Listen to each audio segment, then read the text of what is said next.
did you welcome?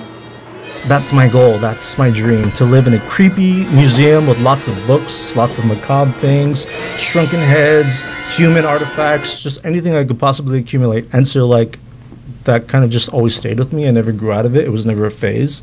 And I was actually able to manifest that in my life, in my adulthood. So that's pretty sweet.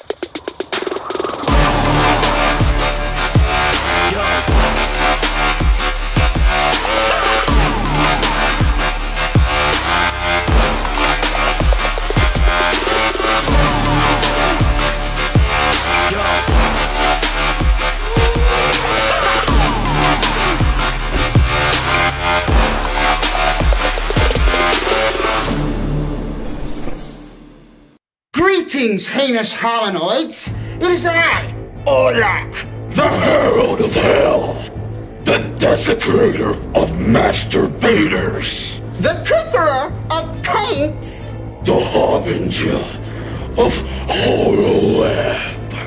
I come to this putrid planet as your lovable, adorable, and devilishly handsome witness to Earth's upcoming apocalypse. I'm straight lovable, son.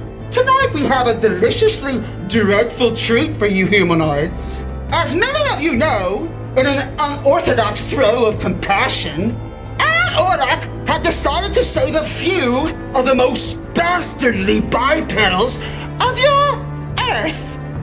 Those few lucky souls who will live out the rest of their shitty lives as part of the Galactic Orlokium Sets Hell. Forever fingering my butthole while simultaneously feeding me dill pickles. Don't judge me! Is this not the circle of trust? Are we not in the circle here? By the way, that reminds me of a joke. What do you get when you cross a deer and a pickle? Huh? A dill dog! Anywho, Skara, my damsel of the doomed, and her HorrorWeb team have recently uncovered another one of you humans who happens to be just vile, despicable, just straight fucked up in the head, enough to live out the remainder of his days plundering my down under. Let's see who Skara has dug up from the grave this time. Skara, are you there? Is this thing fucking on? What do I pay you fucks for? God damn it! Hey horror fans, it's Skara from HorrorWeb. We're here in Austin, Texas at the Glass Coffin with Joey Slayne, the owner, proprietor, and head vampire here at the Glass Coffin. How's it going, Joey? Oh, it's going very well. Thank you for coming. Well, thank you for inviting us. You're in a busy part of Austin. It seems like you might get a lot of foot traffic and tourism and whatnot. Is that true? That's very true, actually. I've been getting people from all over the world, really. From the UK, from New Zealand, from Australia, like pretty much everywhere you can think of, all coming to see the shop, so that's pretty cool. That's amazing. I think you could probably attribute that to your large and heavy Instagram presence. I'd like to think so, yeah, because without Instagram, I don't think I'd have a successful shop.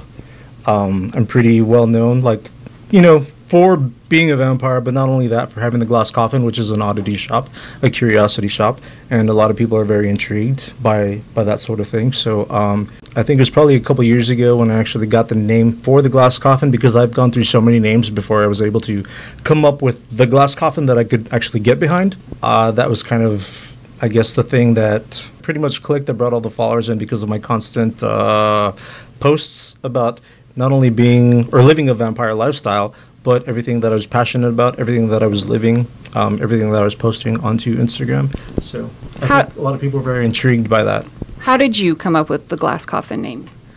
How I came up with the Glass Coffin name, it's kind of maybe a little bit of a sad story, but my mother passed away about 3 years ago. And like I said, I'd gone through a couple different names, and I really couldn't get behind any of them. I wasn't really sure about any of them. And my mother passed away, and shortly after is when I came up with the name The Glass Coffin. That's kind of when I came up with this whole idea of like fusing not only my vampire lifestyle but my love for the macabre. And so that's kind of what I guess gave me the idea of, hey, why not open a vampire shop called The Glass Coffin and have oddities, curiosities, and anything of the macabre nature. So that's kind of how that came about. I have to tell you that's sad and beautiful at the same time. Thanks for sharing. Oh, of course. Yeah, I think so. Like, I mean, my mother's someone who's driven me all my life. And, you know, after her passing, I think she's the one who's kind of guided me into everything that I'm doing now. And I think she's the one that's helping me with this path on this journey. And it's pretty cool. That's pretty cool. She's constantly around. She's here. Exactly. So tell me about, can I say vampirism? Vampirism? Vampire stuff? Sure. Vampire shit. What? Vampire, vampirism, vampiric, whatever you want to call it, yes. All of those. So tell me how that started for you. Another sad sob story that goes back to when I was just a little teeny weeny little bat. My parents were, do I want to get into all this like sob story stuff? Yeah. Well, it is kind of how everything came to be, you know. People want to know. Yeah, my parents were getting divorced. I think I was 11 years old, and I was going through all the trauma and, you know, the depression, and I started cutting myself. And that's when I first tasted blood, and I was like, wow, I really like this. And at 11 years old, I would go around to all the other little kids in the neighborhood and be like, can I cut you because I want to drink your blood? How weird is that? It's very strange, right? But anyway, they were into it, and so like I started drinking all these other little kids' bloods from around the neighborhood, and that's how I came to be kind of like, okay, wow, like blood is what intrigues me. Blood is what I need, and I kind of nothing like there was no material or like there was nothing that I could read around that time. It was blood. It was just talking about like the experience, what I was feeling, the awakening. You know, like I didn't know anything about it. I didn't know what it was. I just thought I was this like little freak of nature, you know, like going around pricking little kids, you know, trying to drink their blood. It was just so insane, so crazy. But anyway, it wasn't until maybe my freshman year of high school that I started reading books. Like obviously I read the Anne Rice books, and then I started reading books by another author that wrote about vampirism. And I started reading about that, and like I was like, wow, there's people out there that are like me, you know, I'm not the only person. And that really just kind of gave me insight into what I was, into how I felt, and I could identify as this certain thing, and which just made a lot of sense to me. And that's kind of how the whole vampire thing came about. Because being a vampire, we need basically an outside source, whether it be blood or energy, in order to sustain our own selves, our own being, so we don't get sick or get depressed or fatigued or anything like that. Like I constantly need another source of energy to fulfill my own needs, whether it be blood or energy.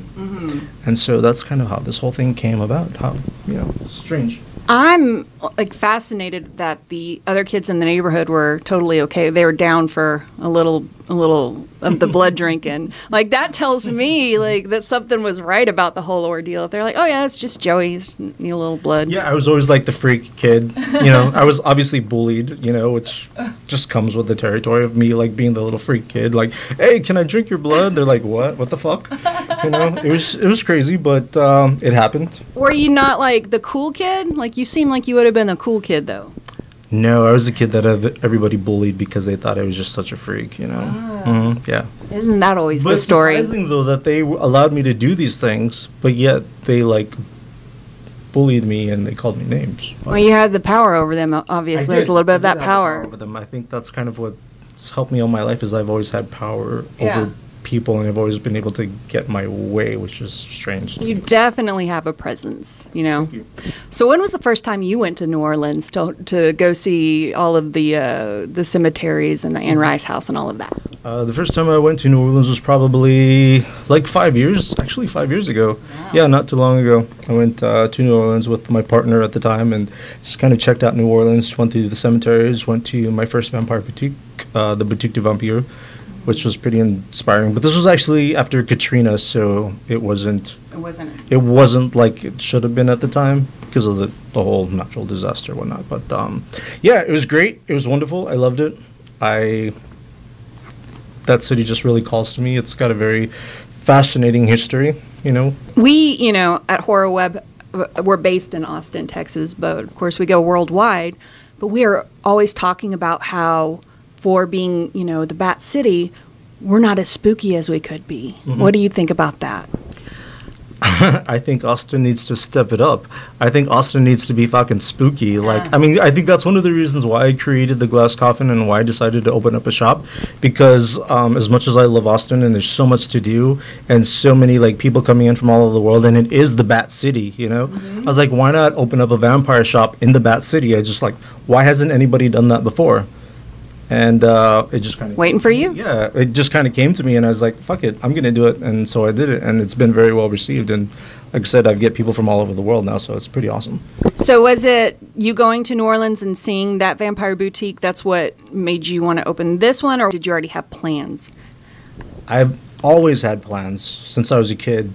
I've always been into horror movies, read horror comic books. Read horror books. So when I was like maybe 5, 6 years old, I think I saw Waxworks, which was one of my favorite films ever. And just looking at that movie, watching that movie, and like the museum that they had with all these amazing like horror icons, I was just like, I want to live in a creepy museum when I grow up. Like, that's my goal. That's my dream, to live in a creepy museum with lots of books, lots of macabre things, shrunken heads, human artifacts, just anything I could possibly accumulate. And so, like, that kind of just always stayed with me. I never grew out of it. It was never a phase. And I was actually able to manifest that in my life, in my adulthood. So that's pretty sweet. But no, going to the Boutique du Vampire, I was like, wow, this is a cool place, you know? It's pretty awesome. It's kind of what I would like to have. But I want to fuse that with my vampire lifestyle and my love for the macabre. So that's kind of how this came to be. What did they say? You manifested it, basically. I mean, that's what it seems like. You've always knew you wanted something along these lines, and now here you have it. That's pretty amazing, honestly. Oh, thank you.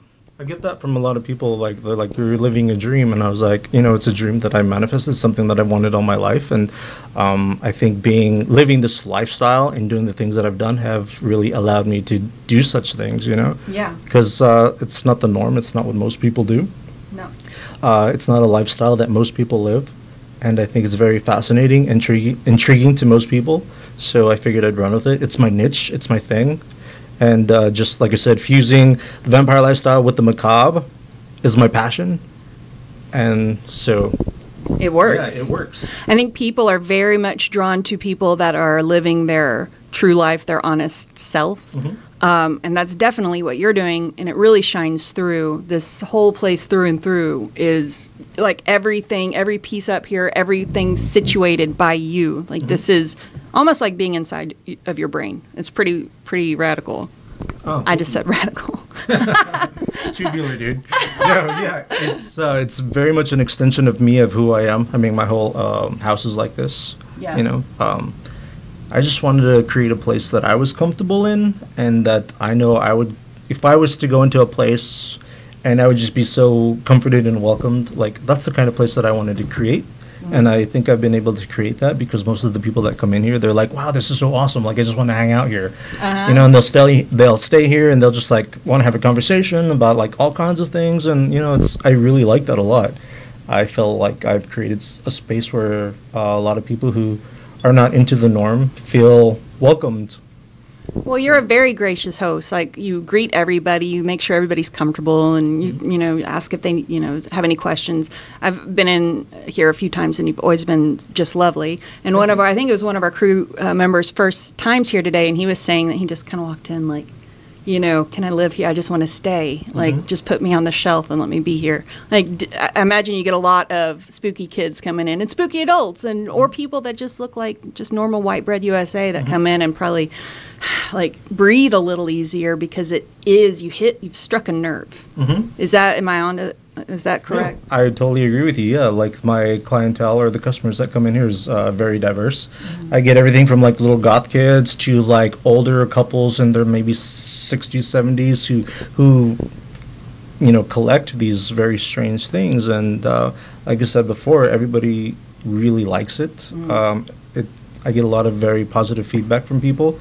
But yeah, the clientele is very diverse, especially because we're such on a busy street. Like, I get a lot of out-of-towners and a lot of tourists and stuff like that. And they're always so intrigued when they come in here and they're like, oh my God, like, this is so amazing. And like, it makes me feel good that I've created something that people like. So even if it's not here now, what would be the strangest thing that you've sold in this store or that you have in your personal collection here? Well, I've got a couple of human skulls that date back to like the early 19th century, like late 18th century. Those are like in my own personal collection. I don't think I'd be able to get rid of them at the moment. There's some things that I still treasure, that I still hold on to. Today, as a matter of fact, I sold something that was very dear to me. It was a taxidermy macaque monkey, vintage, probably like 1960s, very cool, fucking awesome taxidermy monkey that I've loved for, I don't know, it's been in my collection for maybe 10 years. And I got rid of it today, and I was a little sad. Was the price just right, or what made you decide to part with it? Well, yeah, they paid the money that I was asking for it, which is cool. If there's something that I really don't want to get rid of, I'll mark up the price. And if somebody really wants it, then they'll buy it for that price. If they don't, then that's cool. But this person bought it at the price that I was asking. So I was like, wait, what the fuck? Like, I didn't think anybody would buy it for that price, but they did. But it was worth it. But at the same time, like, I'm sad. Well, it made somebody happy. And now you get to bring something else into your life. Yeah, most definitely. Mm-hmm. Are you always looking on the hunt for, like, things to add to your personal collection? Yeah. Before I opened the shop, because now I work here, like, basically 6 days out of the week, so I only get, like, 1 day off. But before I opened shop, like, every day I was going out there and I was just, like, scavenging, and I was going to, like, estate sales and thrift shops and antique shops, and I was just going everywhere I possibly could to accumulate stuff and to find stuff, because I, like, refurbish a lot of things and I, like, repurpose a lot of things myself. And now that I've opened up shop, it's very hard for me to get out there and do things and to find these things, so I'm very limited now. But, yeah, I wish I could hire somebody here that could take over a couple of days so I can go in and do these things that I love, just looking for stuff, maybe finding roadkill on the road and bringing it back home and like repurposing it, like fixing it up. I don't know. Have you done that before? Oh, yeah, most definitely. Mm-hmm. Wow. Well, I did notice there's some things in your shop that people have sent to you. Mm-hmm. And that's what is that, people on Instagram contacting you and asking you if they can send you some gifts and tokens of appreciation? Pretty much so, yeah. I have I have a nice following. I'm very appreciative of that. But I do have some people out there who I guess look up to me in a sense, which I think is a little strange. But they do like to gift me things, and so I've gotten my share of gifts, like T-shirts and candles, and I get like companies that say like, hey, can we send you a shirt and can you post it on your Instagram? And I'm like, sure, why not help somebody else out? But I did recently get a pretty amazing portrait of me depicted as Vlad the Impaler from a lady in the Netherlands. Yeah. And I just think it's pretty fucking amazing. It's sweet, and it's crazy how people just send me stuff. It's insane. I don't understand it. That does have to be, rather jarring, but in the best way possible. Like that. Now, you have all these people that are probably inspired by you, and they just want to send you tokens of appreciation and, share a little moment with you, I suppose. That's pretty cool. I mean, that is pretty sweet. Like, I dig it. Yeah. Like, it's cool. It's a cool feeling to feel that somebody looks up to you. I get messages all the time from people all over the world, and they'll be like, hey, like, I really admire you. I really admire your work. I really love what you do. Like, I wish you were here in the UK, or I wish you had your shop here in Australia. That's another thing that I would love to do, is to, like, not a franchise, but to open up a shop somewhere else in a different city. That's, like, my next goal. What city? I'm very prone to Salem. Like, I fucking love Salem. I would love to have a shop in Salem, even though it's more witchy than vampire. But I think still it's pretty sweet. If you've ever been to Salem, have you ever been to Salem? No, but it's on my bucket list. Salem's a beautiful city. It's such an old city, old world city. So, like, I know, it's just beautiful. I love old things. Yeah, the older, the better. Yeah, exactly. That's one of the reasons why I didn't want to, like, stay in Austin, why I didn't want to open up the Glass Coffin in Austin, is because Austin is such a new city. Mm-hmm. It's not an old city. It doesn't have a lot of history to it. Right. But I figure, what, Bat City, Vampire Parlor, whatever, we've already gone through that before. But Salem's such an old world city, just like New Orleans. New Orleans would be a great place, but obviously there's already a place in New Orleans with the Vampire Boutique. Savannah, Georgia is another place with old history, you know. Oh, what was that, Midnight in the Garden of Good and Midnight in Evil? the Garden of Good and Evil, yes, love that film. I've been wanting to go there since I read that book and saw the movie. Like, hello, Kevin Spacey was the best in that. You know what I'm saying? We should go on a little road trip. How about that? It's planned and done. It's in the books now. We can take the crew. All the boys can come. All the cool things you have in your shop. Do you have like just a list of vendors that you tend to go from? It's local artists. Kind of tell me a little bit about where you get all of this cool stuff. Well, a lot of the art that's in here, I think I make maybe about 40% of it, like all of the taxidermy bats and stuff that you see, and a lot of the mountings that you see. I do those myself. Oh, what? Yeah. You do? Yeah, like this whole shelf right here that you see, like, yeah, that's all my work right there. Oh, that's awesome. Yeah, we were looking at this the other day. That's great. I do have a lady that I work with who does a lot of my taxidermy pieces. So she sends me taxidermy pieces, and then I'll like find frames for them, and I'll mount them, or I'll make something out of them. So I can't take credit for all of that. But So you're an artist as well. I don't like to say that. I just do stuff. You don't have to say it. I'll say he's an I don't artist like to as say well. artist 'cause He's a I vampire just do artist. shit, you know, I do whatever makes me happy. Yeah. And aside from that, there are a lot of artists on Instagram that I've befriended just through Instagram, that I've reached out to, or they've reached out to me, and they're like, "Hey, you know, I love your stuff. Would you like to carry it in the Glass Coffin?" And I'm like, "Sure, yeah, of course. Your stuff is amazing, phenomenal." Like, there's an artist here, Birkin here, which she does all these candles right here. Oh, yeah. Like, you know, her stuff is amazing. Birkin here in Providence, Rhode Island. I'm just plugging that. Shout out. Yeah, shout out because she's fucking amazing, Erica. And then there's another artist that I carry. He does all the 7-day prayer candles. Oh, yeah. He's Hellfurion, and he's a Chicago-based artist, which I get a lot of stuff from him too. There's some local artists here in Austin that I carry their work as well. But yeah, I'm always like looking for stuff. I'm always like, I guess like you could say I'm a bit of a curator. You know, I like to. That's a perfect word for you. Style curator, taste maker, a collector, just a genuine Collector, all-around. not a hoarder. Not a hoarder. Yeah, people say, like, you're such a hoarder. I was like, no, there's a difference. I'm a collector, not a hoarder, you know? The things Yeah. that I have are the cool stuff. If they're not trash. You definitely have. You have a lot of style behind you. Do you have an online store as well? Can people order online? I do have an online store, which is very, I just changed it to the glasscoffin.rip, R-I-P, haha. Yeah, it's pretty sweet. I just started that, and I haven't really added a whole lot to it just because I've been so busy with the shop. Like, it's just keeping me, like, so fucking busy. Like, Right. I don't have time to do a whole lot. But the glasscoffin.rip, I'm trying to slowly but surely add stuff to that website, so. Do you have you started selling Glass Coffin t-shirts, or do you sell merch basically for your shop? I do, yeah. That's one thing that's one of my goals is to try and create a brand. I'm trying to create a brand. Yes. Trying to create the Glass Coffin. So I used to carry, like, other people's shirts and other people's artwork, you know, like as far as apparel. And I was like, you know what, why not create my own brand? Because people are digging it, people are liking it, and I want to create something that's more vampiric in nature. And so I did have an artist that I worked with, and I gave him the concept and the ideas, and he created the Vlad. He created a Vlad the Impaler Glass Coffin shirt, and then I also have a Nosferatu Undead t-shirt that I just had made. And also postcards, and hopefully that'll go into like hoodies and koozies and hats and all kinds of other shit, you know. So trying to create a brand. So hopefully I'll have more merchandise out there pretty soon. Oh yeah, all these people coming in, especially from different countries. You know, they want to leave with a little piece of you. They're either going to cut a lock of your hair, or they're going to get a T-shirt. You know, I would make sure you had My the. hair. You know, it's still fucking hot here in Texas. It is so hot here. So, what is your favorite era of horror movies? 80s horror films are fucking pretty awesome. Like I said, like I think I was 5 or 6 years old when I first saw Waxworks. You know, I love that show so much.